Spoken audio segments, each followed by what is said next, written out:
wish to celebrate our very own best of the best and highlight key victories and achievements by our very own paratroopers. Ladies and gentlemen, we present to you the 82nd Airborne Division NCO of the Year. Staff Sergeant Christopher Snowberger. He is followed by the 82nd Airborne Division Soldier of the Year, Sergeant Tyler Duranda. The Division Jumpmaster of the Year, Staff Sergeant Ryan Clark. Our Division Best Squad was selected as the Best 5 Trooper Team in the Division and consists of Staff Sergeant Kevin Saga, Sergeant Carlos Sampson, Specialist Wyatt McGraw, Specialist Liam Peacock, and Specialist Dylan Landon. Finally, we wish to highlight our 4 finalists that have completed the grueling U.S. Army Best Ranger competition against 52 other teams across the Army. Team 23 in 9th place, First Lieutenant Zachary Simon and Sergeant First Class Christopher Nagel. And Team 22 in 15th place, Sergeant Zachary Irvine and Sergeant Keegan Ford, who was unable to attend today. Please join me for a round of applause in recognizing these exceptional paratroopers.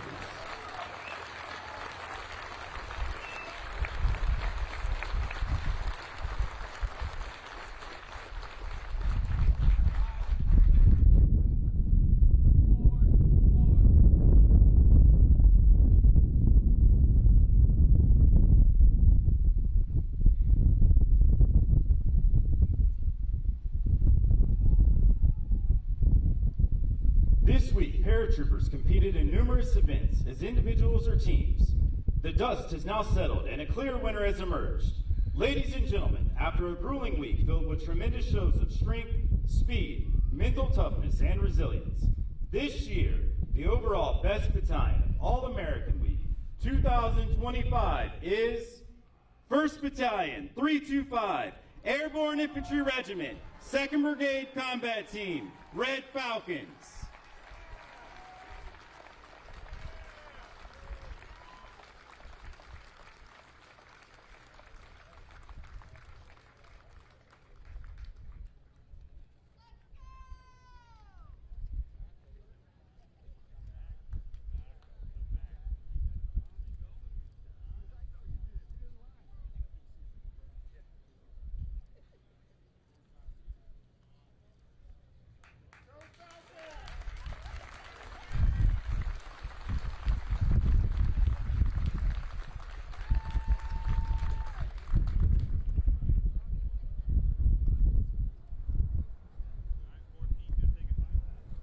Ladies and gentlemen, at this time, please welcome the commander of the 82nd Airborne Division, Major General Pat Work.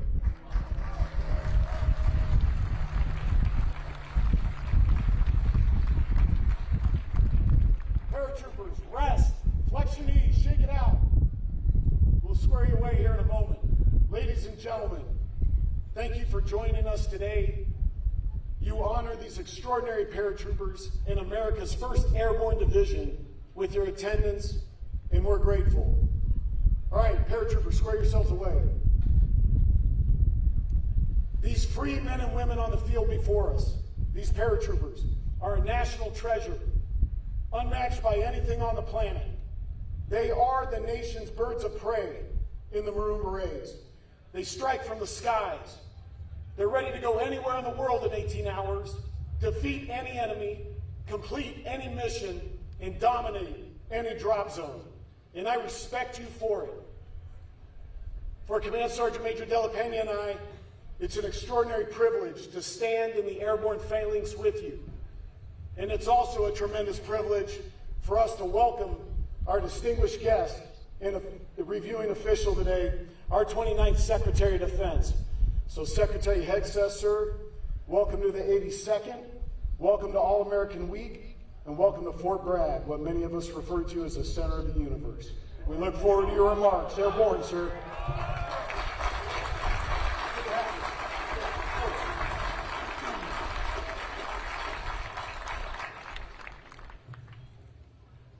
What an amazing day. What an incredible opportunity. I thought I had the best job in the country. I don't think I do. Major General Work, thank you. Congratulations. Appreciate your actions, your words, and your leadership, along with Command Sergeant Major Della Pena, to the best jobs in the country, best jobs in the world. It is an absolute honor to be here, not just amongst the current, but amongst the past. Amongst those who stand the line, and those who stood the line, those who fight and those who support them. This here, I know, is a community. It means the world for me and my staff to be here. There is nowhere I would rather be. We've had this day circled on our calendar in the Pentagon for quite some time. It is great to be here at Fort Bragg. It is Fort Bragg again.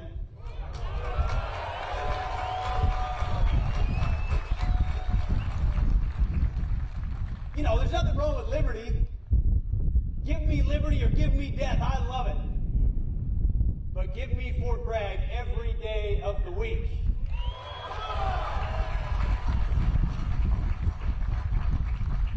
And to this formation out here, this beautiful formation, as I look, a message from our Commander-in-Chief, from your Commander-in-Chief, from President Donald J. Trump. We know that all of you, America's 911, that you have our back. The message for the Commander-in-Chief straight from 1600 Pennsylvania Avenue is he has your back.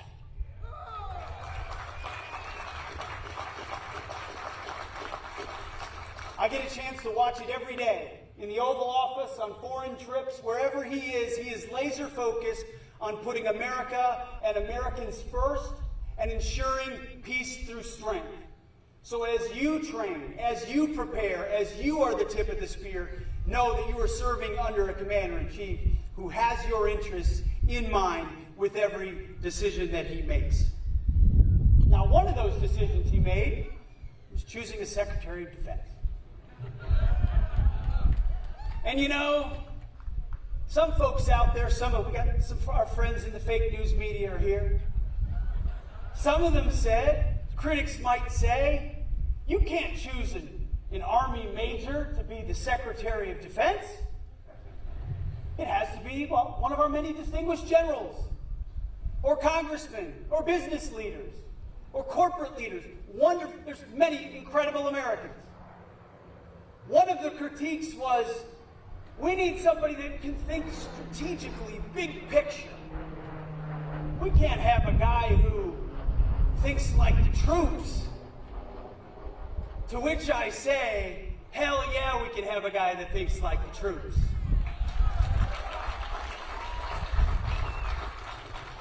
You see, my job is to think strategically, operationally, but also understand the tactical.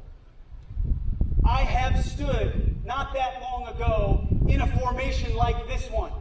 And if you didn't hear it, please rest. Double rest. If that's a command from the Secretary of Defense. I've been in that formation, loosening my knees, taking a deep breath, gazing over the horizon, sweating and wondering what time it is, but I can't move my arm. I've been in your boots, not yours. 101st, it's not the 82nd. I get it. I'll admit that on a day like today. Not quite your boots or your beret, but close.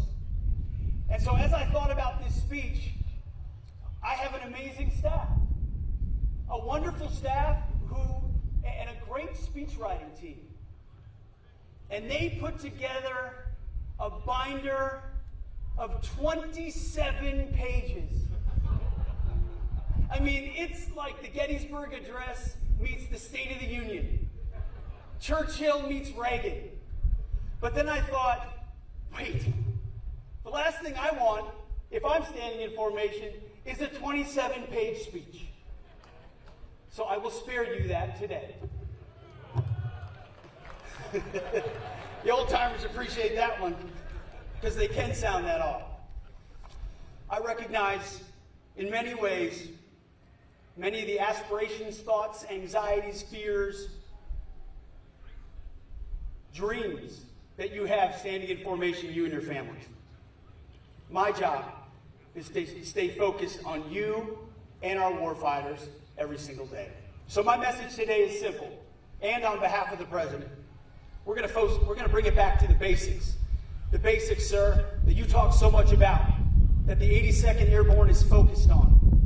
We're going to restore the warrior ethos, and we are across our formations, a standard that's set here every single day. We will focus on readiness, on training, on warfighting, on accountability, on standards.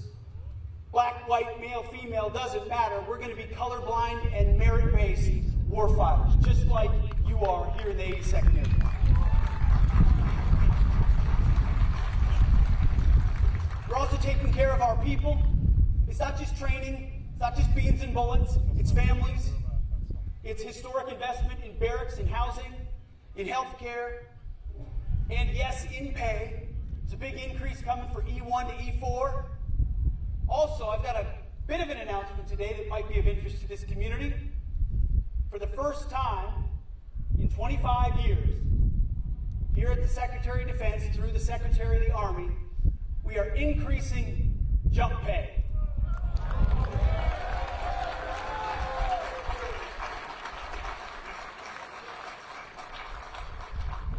Not only are we increasing jump pay, but for the first time, jump masters who have never been compensated additionally for that additional duty are going to receive an additional $150 a month in incentive pay.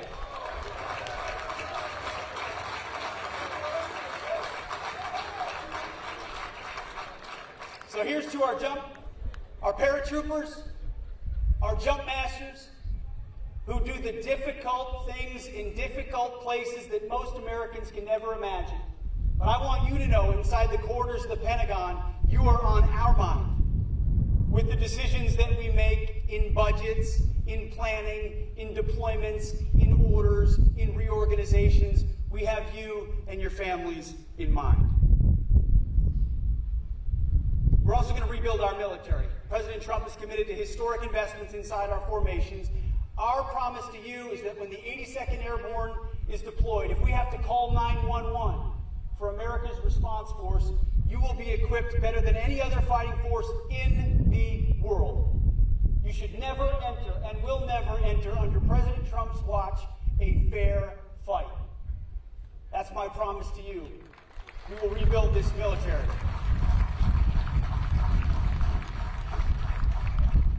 And we're going to reestablish deterrence. Unfortunately, for a number of years, the world watched and wondered where American leadership and American strength was. They watched the war that was unleashed in Ukraine, or the attacks that happened on October 7th, just that same mentality reverberating just this last night, sadly, in Washington, D.C. We saw the debacle of what happened in Afghanistan. President Trump has said, by putting America first, we will reestablish peace through strength, and we will reestablish deterrence. And when I look out at this formation, the eyes of the men and women and these flags, I see the eyes of deterrence. I see the eyes of American strength. I see the eyes that will deter the wars that we don't want to fight, because we know we have a president committed, a commander-in-chief committed to peace through strength. And my first platoon motto we ever had, which is one that you all know well, it's those who long for peace must prepare for war. You live that motto every single day on behalf of our nation, and I cannot thank you enough, express our gratitude enough for what you do. So, in conclusion, I'm going to turn to page 27 and end with some well-written words deserved of a fantastic formation like this one. I'm grateful to be assembled here amongst America's Guard of Honor, the warriors of the 82nd Airborne Division, your families, and so many stout-hearted veterans. Like those who came before you,